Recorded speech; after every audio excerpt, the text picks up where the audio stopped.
আজকের রবীন্দ্র সদনে এই কর্মী সভা থেকে আপনি কি বার্তা দিতে চান?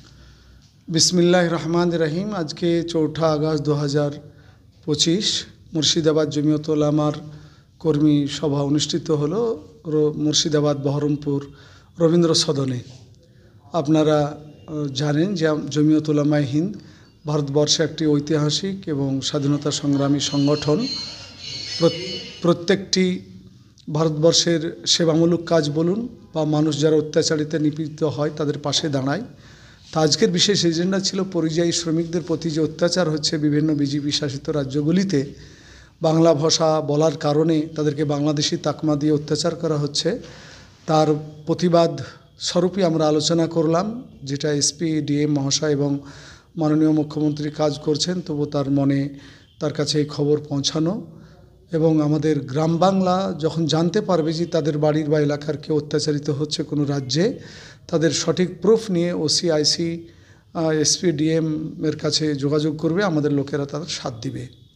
দ্বিতীয় বিষয়টি ছিল বিশেষ করে যে বিহারে ভোটার লিস্ট সংশোধনের নামে SIR হয়েছে, আমাদের পশ্চিমবঙ্গ হবে, বিএলওদেরকে এই মর্মে নিয়োগও করা হয়েছে।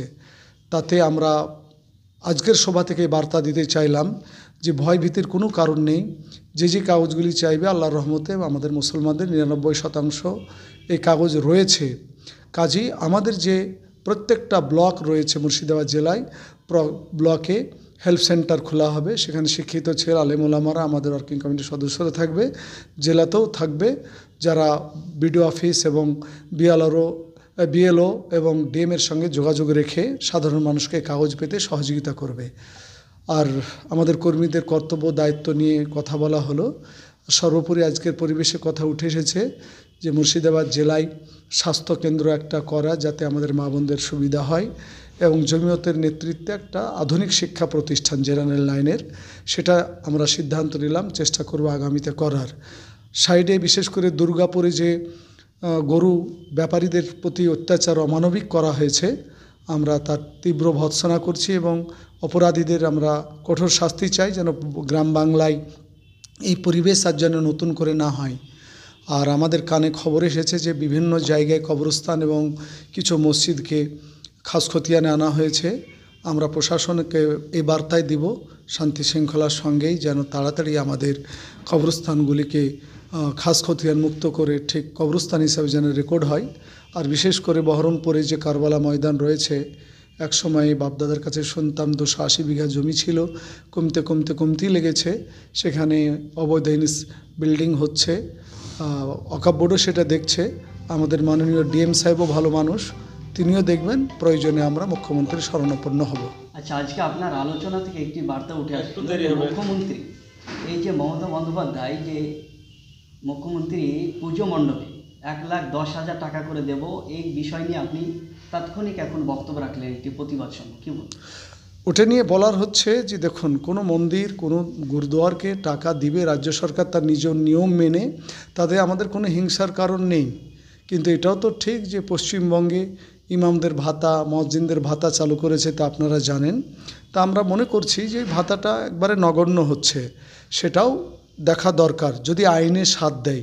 আর যদি আইন সাপোর্ট না করে যে ইমামদের ভাতা দেওয়া যাবে না, মন্দিরে দেওয়া যাবে না, গুরুদ্বারে দেওয়া যাবে না, তো ওনারাই আইনজ্ঞ লোক, সেই অনুসারে তারা কাজ করবে। কিন্তু আইনে যদি সাথ দেয়, তো মণ্ডপকে 1,10,000 দিয়েছে, 2,10,000 দিলেও আমাদের আপত্তি নেই। কিন্তু আমাদের এই এতগুলি ইমাম মসজিদকে ঠনকো ভাতা না দিয়ে ভাতাটা একটা সাবলীল হওয়া দরকার। আচ্ছা, দুর্গাপুরে গরুকাণ্ডে যে বয়োজ্যেষ্ঠ ব্যক্তি, বিজেপি শাসিত বিজেপি নেতা পারজিৎ গাঙ্গুলি, যিনি মূল পাণ্ডা, তেনাকে এখনও পুলিশ প্রশাসন গ্রেপ্তার করেন, কি বলুন? ওই নিয়ে আমাদের একটা টিম পৌঁছেছে। আমাদের যিনি রাজ্য সাধারণ সম্পাদক মুফতি মৌলানা কারি শামসুদ্দিন আহমদ সাহেব দামাদ বরকাতুহু একটা বিবৃতিও দিয়েছেন। আমরা এখনও প্রয়াস চালিয়ে যাচ্ছি যার তাকে ধরা হোক এবং তাকে কঠোর আইনে ধারাতে তার বিরুদ্ধে কেস চালাক। কারণ এই ঘটনাগুলি আপনারা দেখেছেন যে অন্য রাজ্য হয়, কিন্তু দুর্ভাগ্যবশত কবি নজরুলের রাজ্য, কবিগুরু রবীন্দ্রনাথ ঠাকুরের রাজ্য, সেই রাজ্যে হিন্দু মুসলমান সব মিল মহব্বতভাবে চলে, সেই রাজ্যেও এই অপচক্রান্ত শুরু হয়েছে গেরুয়া বাহিনী দ্বারা। সেটা আমাদের রাজ্য সরকার যদি একটি অবিলম্বে একে প্রতিরোধ না করে, দৃষ্টান্তমূলক যদি শাস্তি না দেয়, তাহলে বিষয়টা নিয়ন্ত্রণের বাইরে চলে যাবে বলে মনে করি। হুজুর, আমার একটা প্রশ্ন, আজকে এই দুর্যোগপূর্ণ আবহাওয়াতে দেখলাম বহরমপুরের সব থেকে বড় ঘর এই রবীন্দ্র সদন, চেয়ার বাদ দিয়েও নিচে মানুষ অনেক বসেছিল। আপনার আইডিয়া কতজন হবে? আমরা 1000 লোককে আসার জন্য আমন্ত্রণ জানিয়েছিলাম, কারণ জানি যে 800 জন বসবে, 200 জন এদিক ওদিক হবেই, তাতে তারও বেশি কিছু লোক এসে গেছে।